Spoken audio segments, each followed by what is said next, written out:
The night air was thick with the scent of rain and damp earth, as the moon rose above the hills of Najoro village, casting long silver shadows across the dusty paths. Deep inside a crumbling mud hut at the edge of the forest, a man named Kweku sat alone, trembling as the hour crept toward midnight. For 7 nights he had lived with a curse that no mortal could bear. At the stroke of 12, a serpent would slither from the darkness, curl itself beside him, and rest its cold, scaled body against his chest until dawn. It never bit him, never spoke, but its eyes glowed with a knowing fire that chilled his soul. He had once been a respected hunter, proud and fearless, until the day he defied the ancient laws of the forest and took what was not his, the golden idol of Nyoka, the serpent goddess. That day, as he walked out of the sacred cave with the idol clenched in his fist, a voice echoed through the cavern, soft yet full of fury. You have taken what guards the boundary between man and spirit. Until you return what is mine, you shall share your bed with my breath. The idol melted in his hand like wax, leaving only a serpent mark seared into his palm. Since then, every night at midnight, he would feel the ground shiver beneath his bed, hear the rustle of scales, and watch as the serpent coiled beside him. At first, he had tried to fight. He screamed, prayed, and even fled to other villages. But the snake followed, no matter where he went. The elders told him that some curses cannot be outrun. They must be understood. On the 8th night, desperation drove him to the shrine of the old seer, Mama Dola, who was said to speak with spirits. Her hut smelled of herbs and smoke, her eyes clouded like mist. When he told her his story, she listened silently, her hands tracing symbols in the air. Then she said, "The snake does not come to destroy you, Kweku. It comes to remind you." Confused, he demanded, "Remind me of what?" The old woman's lips curled into a faint, sorrowful smile. "Of what you owe." That night, she gave him a small bowl filled with black powder and told him to scatter it in a circle around his bed before midnight. "When the serpent comes," she warned, "do not move, do not speak, watch." As the clock struck 12, Kweku sat frozen inside the circle, heart pounding like a drum.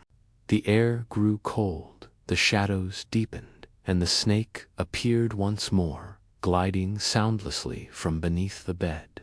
But this time, when it stopped beside him, something changed. Its eyes were no longer just glowing embers. Within them, he saw faces, familiar faces. His father, his ancestors, his own reflection. The serpent raised its head and hissed, and for a moment, Kweku heard words within its sound. "Return, the heart." He blinked in terror. The idol had melted. There was nothing left to return. Then he remembered, deep inside the cave, before he took the idol, he had struck a small green stone from the statue's chest and kept it hidden in his pouch, thinking it was worthless. His pulse quickened. That stone, the heart the serpent spoke of, still lay buried beneath the floor of his hut. He rose, trembling, and as his fingers dug into the dirt, the serpent's body began to shimmer with light. The ground shook, the air crackled with unseen power, and Kweku realized the truth. The snake was not his punishment. It was his guide, his only chance for redemption. But as his hand brushed against the cold surface of the buried stone, the serpent let out a deafening hiss and vanished in a burst of light, leaving behind a trail of smoke shaped like wings. From the darkness, Mama Dola's voice echoed through the wind. You have awakened what sleeps beyond the veil. Kweku, now the true trial begins. The following night, Kweku could not bring himself to sleep. The serpent's final hiss still echoed in his skull, haunting him with its unfinished warning. He sat by the dying embers of his fire, clutching the small green stone he had unearthed. Outside, the forest moaned under a rising wind, and the moon hid behind drifting clouds. He remembered Mama Dola's voice whispering through the darkness. Now the true trial begins. But what trial? He stared at the stone, its glow deepening, until suddenly a soft whisper rose from the floor beneath him, not from the wind, but from the earth itself. Return what was stolen. Kweku's breath caught. Who are you? He whispered back, though some part of him already knew. The heart that binds the living and the lost, the voice murmured, fading like smoke. The ground beneath him trembled, and through the cracks in the floor seeped thin tendrils of golden mist, coiling upward like serpents of light. Terrified, Kweku stumbled backward as the mist gathered into a form tall, robed, neither man nor woman, its face hidden behind a serpent mask of jade. You broke the chain, hunter, it said, its tone calm but echoing with power. You took from the goddess, and now her heart beats out of rhythm. Restore it, or the veil between worlds will shatter. The figure stepped closer, and Kweku felt the air freeze. How do I restore it? He pleaded. The masked spirit raised an ethereal hand toward the jungle beyond. Seek the pool of echoes, where the first river meets the last breath of the wind. There you will find the serpent's altar. Only there may you return what you stole. And then, with a gust of cold air, the figure dissolved, leaving Kweku alone in the flickering glow of the dying fire. He stumbled outside, his chest tight, the night alive with the calls of unseen creatures. In the distance, he could hear the distant rumble of drums, not from any village he knew. They beat slowly, rhythmically, as if calling him forward. By dawn, Kweku began his journey toward the northern jungles, guided by the whispers of the wind and the pulsing glow of the serpent's heart in his palm. The forest seemed alive, watching him, whispering in languages older than time. Strange shapes moved between the trees, shadows that slithered, faces that flickered and vanished. Every step felt heavier, every breath shorter, as if the air itself resisted him. At noon, he reached the base of a mountain draped in vines. From its side poured a waterfall that shimmered like liquid silver. He approached, and for a moment he thought he heard voices within the falling water, murmuring his name, pleading, warning. When he touched the pool beneath the fall, visions flashed before his eyes. The serpent goddess, Nyoka, in all her glory, half woman, half snake, crowned in emeralds. Her gaze both kind and terrifying. She stood in a circle of fire, cradling the same green stone he held now. Around her, the world burned. Kweku gasped and fell backward into the mud. As he scrambled to his feet, a voice echoed from behind him, smooth, dark, and heavy with anger. You should not have come. He turned, heart pounding, to see a tall man draped in black feathers, his eyes golden like the serpent's. Who are you? Kweku asked. The stranger smiled, revealing sharp, gleaming teeth. I am the guardian of the pool of echoes, the last child of Nyoka. My mother sleeps beneath this water, and you dare disturb her rest. The ground quaked as he raised his staff, and the waterfall roared louder, its mist forming ghostly serpent shapes. Kweku dropped to his knees. "I came to return what was taken," he shouted. The guardian studied him for a long, tense moment before lowering his staff. "Then prove your truth, hunter. Step into the pool, and if your heart is clean, you will rise again. If not, the water will claim you forever." Kweku looked at the shimmering surface, fear clawing at his chest. As the wind howled through the trees, he stepped forward, and the water swallowed him whole. The cold water gripped Kweku's body like 1,000 hands, pulling him downward into endless darkness. Yet he did not struggle. The guardian's words echoed in his ears. "If your heart is clean, you will rise again." He sank deeper and deeper until all sound vanished, replaced by a strange silence that seemed to hum within his bones. Suddenly, a faint green glow appeared below him, and when his feet touched the riverbed, he found himself standing, breathing, in a world beneath the water. The riverbed stretched out like a vast plain of crystal sand, illuminated by floating orbs of light that pulsed with memory. Within each orb, he could see moments from his own past, the day he first hunted with his father, the night he found the idol, the morning he buried his mother. The orbs drifted around him like ghosts, whispering his name. Kweku. One of the lights touched his hand, and instantly a vision consumed him. He was back in the forest years ago, chasing a wounded antelope. He remembered ignoring the warning drums that marked forbidden ground. He remembered stepping into the cave where the serpent goddess's statue slept. He remembered the greed that clouded his heart when he saw the golden idol. The voice of his father echoed in the vision. A hunter who takes more than he needs loses more than he owns. The memory faded, and Kweku fell to his knees, tears merging with the glowing water around him. "I was foolish," he whispered, "but I can still make it right." The ground beneath him trembled, and suddenly the orbs of light began to swirl faster, their whispers turning to a deafening chant.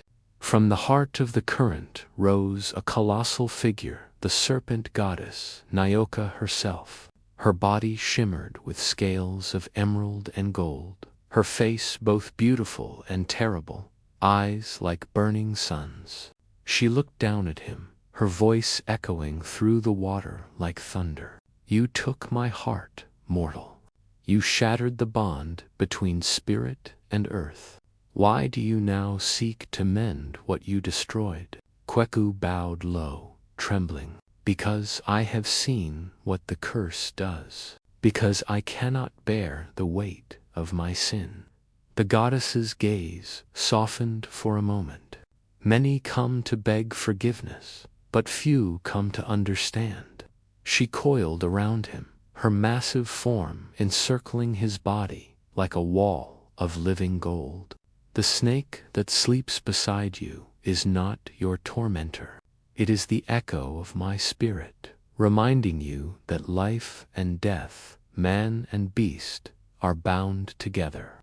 Kweku's voice shook. "Then release me, great goddess, and I will serve you forever." Nyoka's laughter rolled like thunder through the deep. "Release you?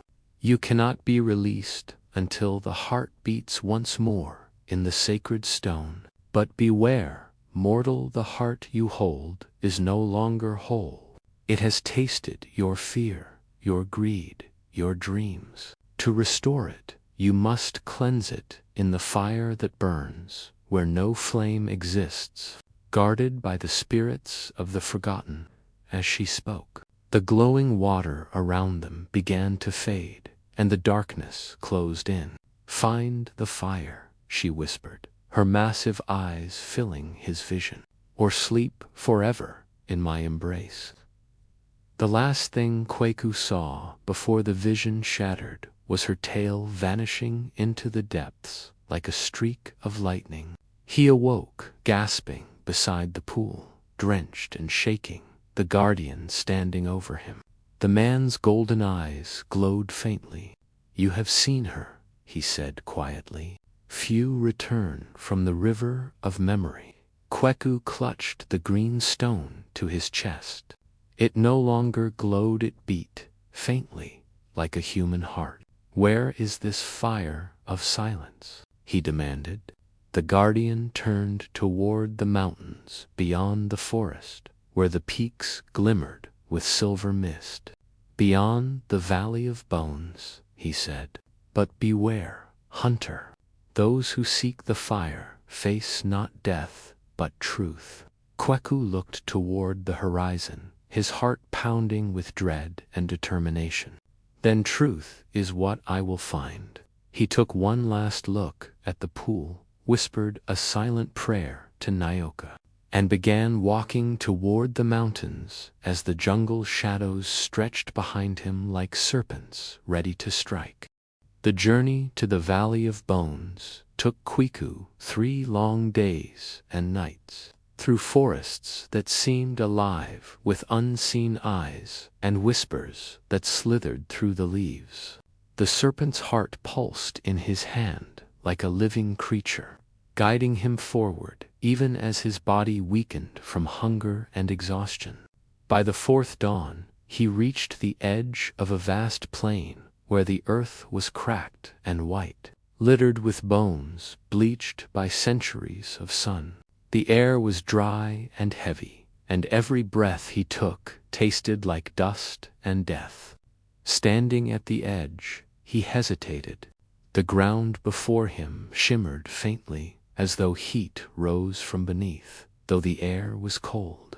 He knew he was crossing from the land of the living into something older, something that did not welcome men. Taking a deep breath, he stepped forward, and instantly the sound of the world vanished. No wind, no birds, not even the echo of his own footsteps, only silence, pure and suffocating. The stories he had heard as a child came rushing back. The Valley of Bones, where the restless dead wandered without voices, and where only truth could light the way. The serpent's heart grew warm, and he felt a faint vibration in his chest, as if something within him was being drawn out. Then he saw them figures rising from the ground, made not of flesh, but of smoke and ash, their hollow eyes fixed on him. They surrounded him silently, their forms flickering in and out like dying flames. One stepped closer, its face forming from the Haza woman's face, pale and sorrowful. "Kweku," she whispered, though her lips did not move, "why did you take what was not yours?" He froze. It was his mother. The world tilted, and he felt a sharp pain in his heart. I thought it would bring wealth, safety," he stammered. "We were starving." Her ghostly hand reached out and touched his cheek. "And what has it brought you now?" Before he could answer, her form dissolved into dust, and dozens more spirits appeared, men, women, children, all victims of greed, war, and betrayal. Their silent stares pierced through him until he fell to his knees, covering his face. "Please," he begged, "I want to make it right." The air shifted, and suddenly the ground began to tremble. From the heart of the valley rose a massive structure of bonathron, made from the skeletons of countless serpents.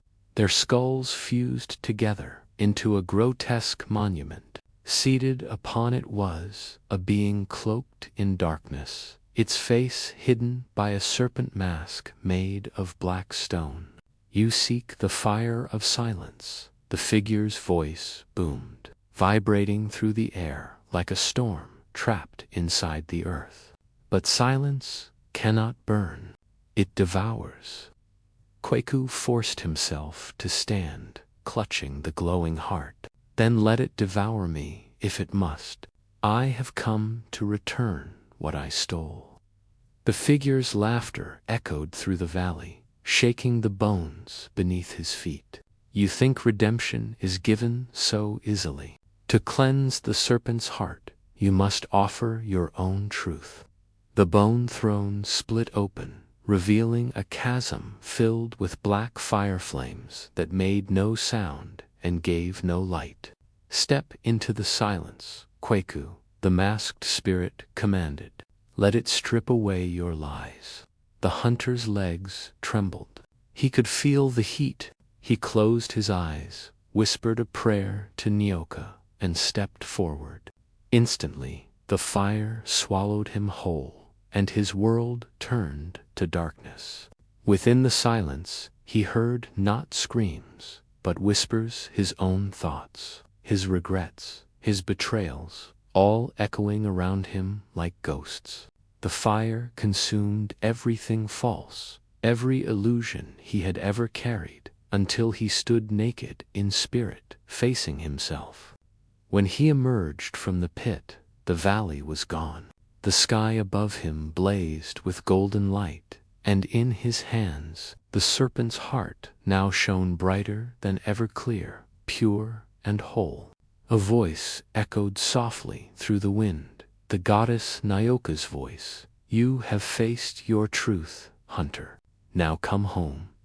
When Kwaku opened his eyes again, he found himself standing on the edge of a shimmering plain that stretched beyond sight, glowing faintly beneath a golden dawn. The Valley of Bones had vanished, replaced by lush fields of tall grass that swayed without wind.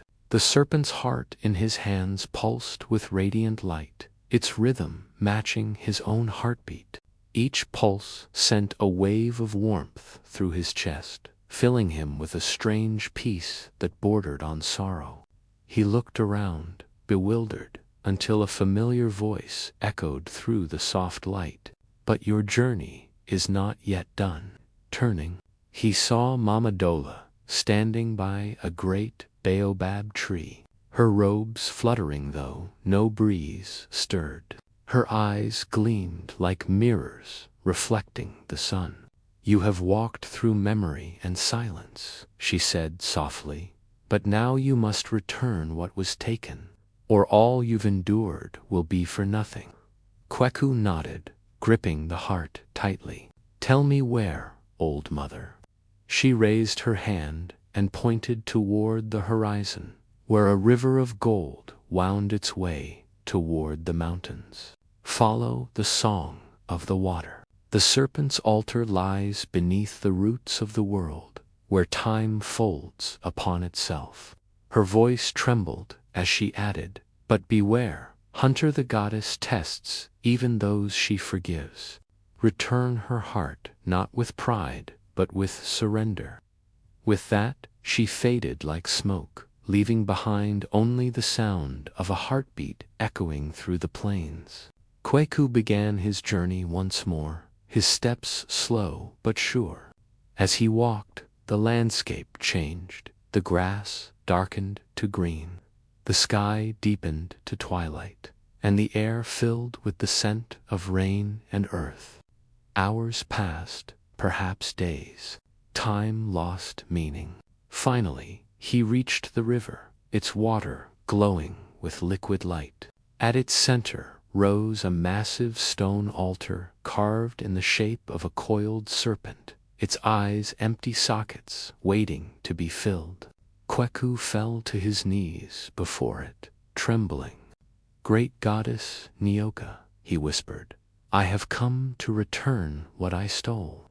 As he lifted the glowing heart, the river's current froze, and the air itself seemed to stop. A voice thundered from everywhere and nowhere. Before you return what is mine, tell me, what have you learned? The question pierced deeper than any blade. Kwaku closed his eyes, tears streaming down his face. That the earth is alive. That every breath we take belongs to something greater. That greed blinds us to the balance that holds life together. Silence followed, long and heavy. Then, from the river, a great shape, began to rise, the serpent goddess herself, vast and luminous, her body coiled around the altar, her scales shimmering with starlight. "Then you understand," she said, her tone softer now, almost tender. "Return it and be free." Kweku placed the heart into the hollow chest of the serpent statue. The moment it touched stone, a blinding light exploded outward, spreading across the river and the land beyond.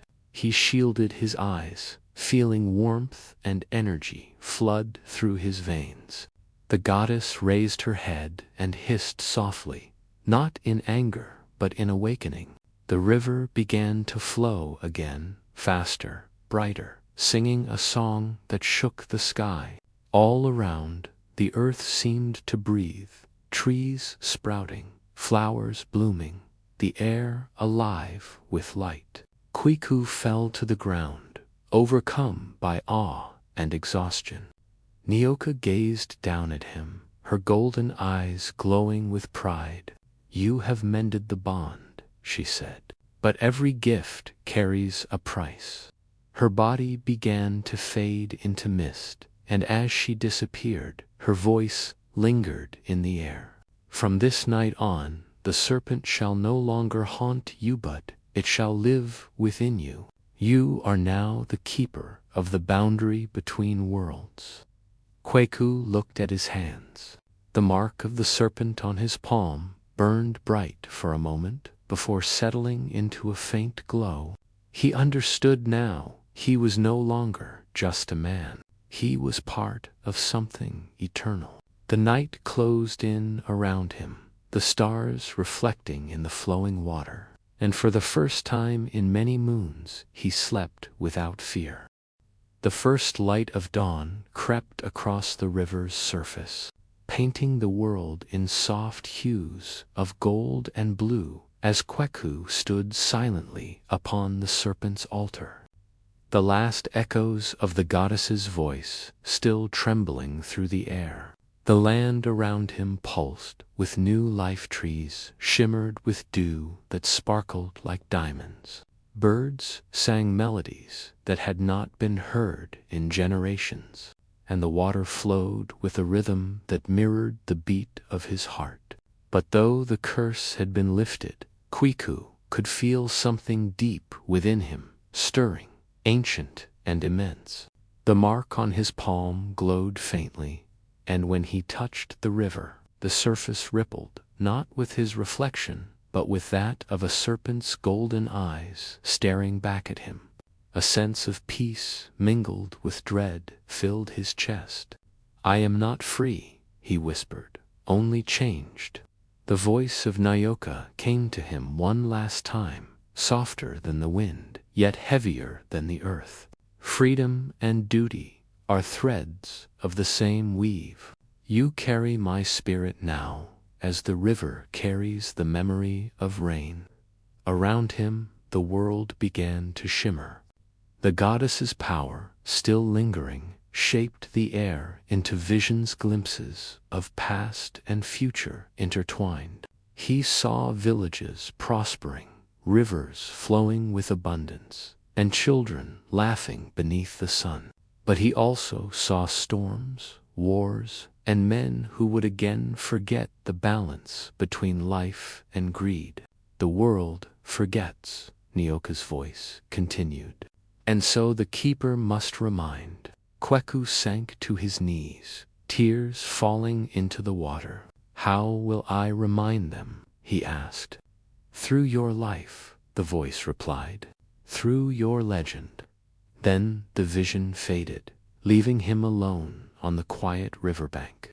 Hours passed. When he finally rose, he was no longer the man who had entered the forest in fear. His eyes carried a light not entirely human, and his movements flowed like water. As he walked back toward Enjoro village, the serpent mark on his hand glowed softly with every heartbeat. The people saw him long before he reached the edge of the settlement. They gasped and fell to their knees, for his presence radiated calm and power. "The hunter has returned," they whispered. But when they looked into his eyes, they saw not just Kweku. They saw something beyond him, something eternal. He raised his hand, and the rains that had fled the land for years began to fall gently once more. Rivers swelled, crops awakened, and the cries of hunger were replaced by songs of renewal. That night, the villagers gathered around a great fire to hear his story. He told them of his arrogance, his punishment, his descent into memory and silence, and the mercy of the serpent goddess who guarded the balance between man and spirit. And as he spoke, the flames before them twisted into shape-spoiling serpents made of light and smoke, dancing to the rhythm of his words. From that day, they no longer feared the serpent. They carved her image into their doors, painted her eyes upon their drums, and every year, on the night the moon turned gold, they gathered by the river to honor the goddess and the man who had restored her heart. Kweku lived among them as both guide and guardian, healer and storyteller. But when midnight came, he would retreat to the river's edge, where the water glowed faintly beneath the stars. There, he would lie down beside the rippling current, and from the depths, a single serpent would rise, gentle, luminous, and silent. It would curl beside him, resting its head upon his chest, and together they would sleep until dawn. He no longer feared it, for he understood now. The serpent was not his curse, but his companion, a reminder that life and spirit are one. As years passed and generations changed, his name faded into legend, yet on quiet nights, when the moon shimmered upon the river, the villagers swore they could still see his shadow lying beside the serpent, peaceful and eternal.